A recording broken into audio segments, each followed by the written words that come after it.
There comes a moment in sports when the connection between a once-in-a-generation player and an overwhelmed coaching staff completely falls apart. We've seen this story before with legends like LeBron James, Kobe Bryant, and Michael Jordan. When elite basketball minds see the game several steps ahead of everyone else, tension starts building the second they're trapped inside a system that limits their instincts. Eventually, that tension aeroates into something impossible to hide. And for Caitlin Clark and the Indiana Fever, that breaking point may have just happened in front of the cameras. This wasn't just another emotional reaction during a game. This looked like the exact instant Caitlin Clark finally reached her limit. The moment she stopped holding back, ignored the polished media image, and sent a message directly toward the Fever coaching staff about how frustrated she has become with the direction of this team. And if you thought declining crowd energy was the biggest issue surrounding Indiana right now, the real situation behind the scenes may be far worse, because what's happening internally is starting to look like a franchise losing control from within. Now let's talk about the full context, because it matters. The Fever had just picked up an impressive 89-78 win over the Seattle Storm. On paper, it looked like a solid team performance, but anyone watching closely could see that Caitlin Clark was completely dictating the game. She finished with 21 points and 10 assists while controlling the pace from start to finish. More importantly, during stretches where Clark was directing the offense her own way, Indiana looked dangerous. The ball moved faster, the spacing improved, and the entire team played with confidence. In the first half alone, the Fever were plus 11 while operating through Clark's read and react style. But according to reports tied closely to the organization, head coach Stephanie White was not pleased at all, and that's where things get shocking. Multiple insiders claim White was frustrated because the offense no longer resembled the structured system the coaching staff had spent months trying to enforce. Instead of following the slower, tightly controlled approach Indiana has pushed all season, Clark allegedly took over the flow of the game herself, speeding things up, creating in transition, and trusting her basketball instincts. In other words, the Fever were winning, but they weren't winning the approved way, and that frustration reportedly boiled over on the sideline, right when the cameras captured the heated exchange that now has the entire WNBA world talking.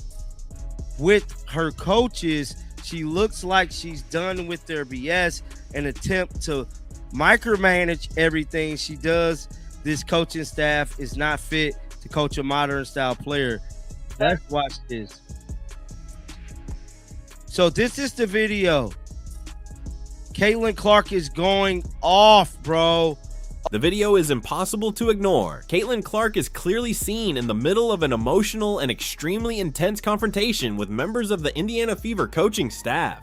You can see the frustration written all over her face. Every movement, every reaction, every gesture tells the story. She's animated, passionately explaining her point, defending her decisions on the floor, and challenging the instructions being thrown her way. And the biggest thing that stands out, she refuses to stay quiet. She keeps pushing back. She keeps fighting for her reads, her tempo, and the way she believes the game should be played. By the end of the exchange, she looks completely exhausted by the situation surrounding her. Of course, there are going to be media personalities and defenders of Stephanie White who immediately criticize Clark for this moment. They'll frame it as disrespectful. They'll claim she's difficult to coach. They'll say she needs to stop questioning authority and simply follow the system. But Fever fans should be looking at this situation very differently, because this doesn't come across as a selfish superstar throwing a tantrum.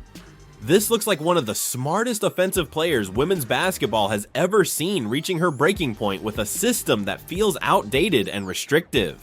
Caitlin Clark isn't just reacting emotionally for no reason. She's reacting because she sees opportunities developing on the court before almost anyone else does. Her basketball instincts operate at an elite level. She recognizes defensive breakdowns early, spots passing lanes instantly, and understands pace in a way very few players ever have. So when a coaching staff tries to control every possession, slow down every decision, and script every movement for a player with that kind of creativity and vision, tension becomes unavoidable. At some point, a competitor of Clark's caliber is naturally going to push back, not because she refuses to be coached, but because she believes the system is preventing the team from reaching its full potential. And she kept talking to her, and she's still snapping on her, bro. Snapping on him, bro. Keep that energy, demon. Please delete this. It's going to turn against CC. You new to this?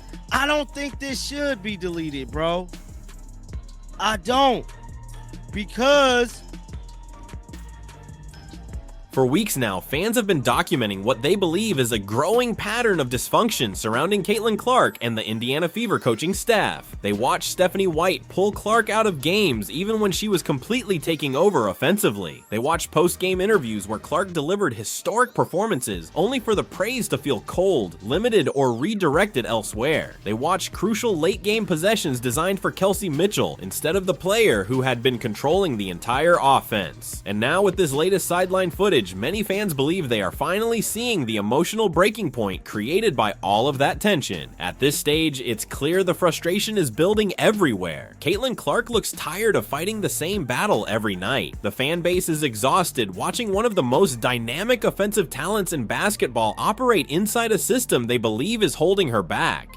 Around the league, more and more people are starting to ask the same question. Why does Indiana keep treating a generational superstar like just another role player? And the reaction online has been explosive. Social media has turned into a complete battlefield. Fans are splitting into factions, debating every decision, every substitution, and every press conference quote. Some supporters are openly declaring that backing Stephanie White means turning against Caitlin Clark altogether. Others believe the organization is creating unnecessary conflict instead of building fully around the player who transformed the franchise overnight.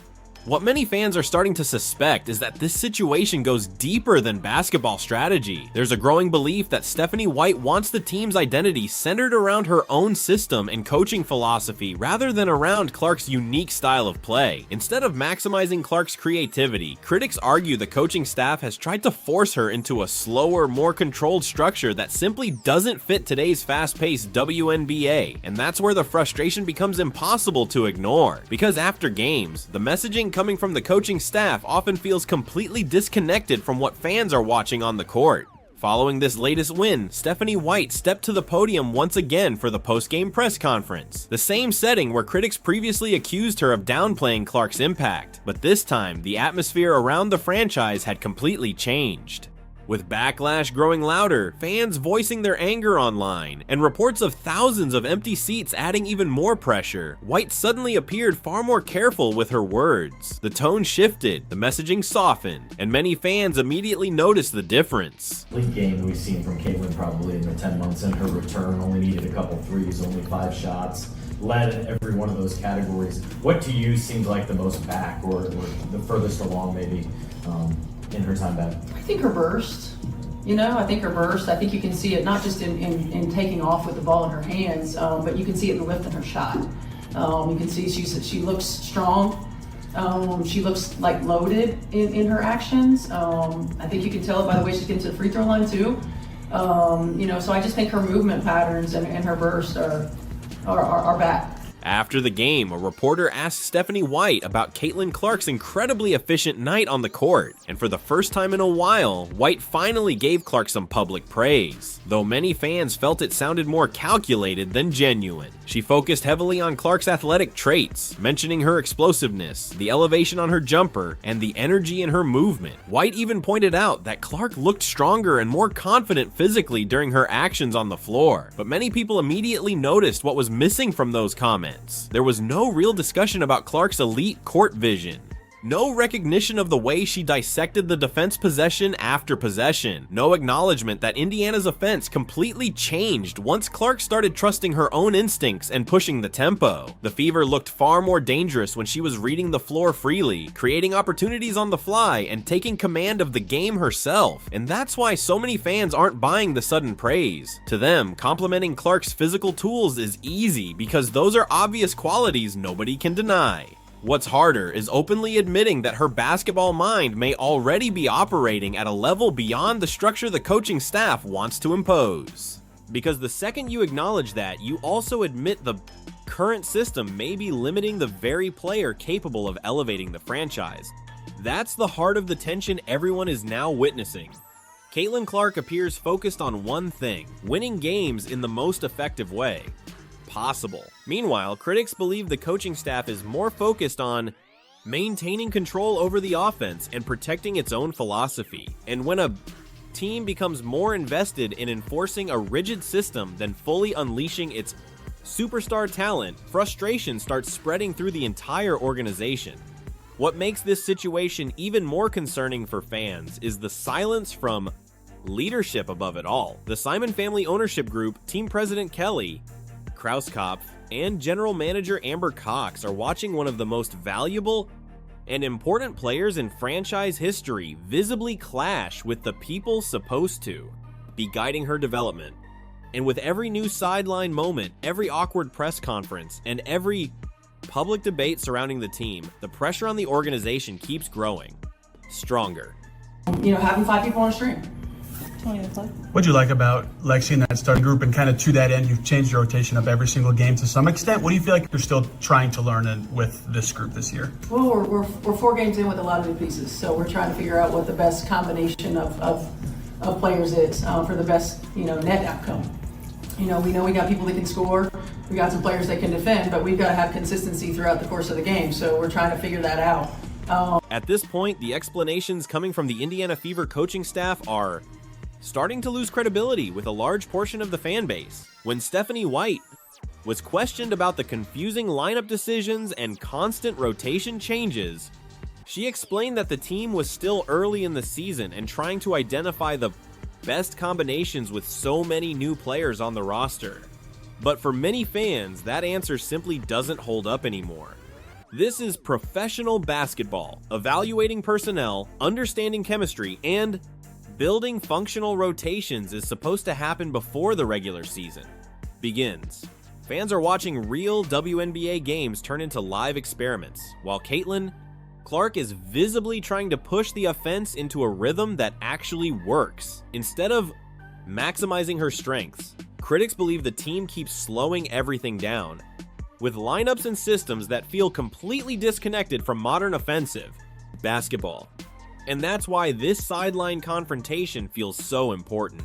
To many people watching, this wasn't just frustration spilling over during a game. It felt like a major warning sign for the entire organization, a signal that Clark is no longer willing to quietly sit back while decisions around her continue creating tension and controversy. She looks like a player finally pushing back against a situation she believes is hurting both her game and the team's success.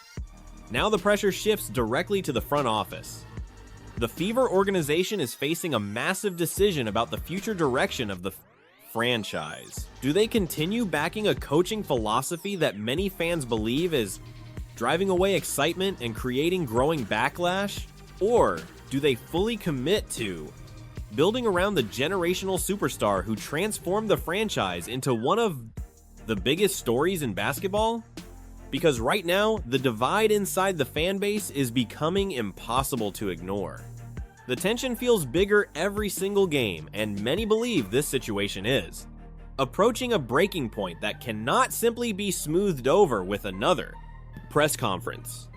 So, what do you think?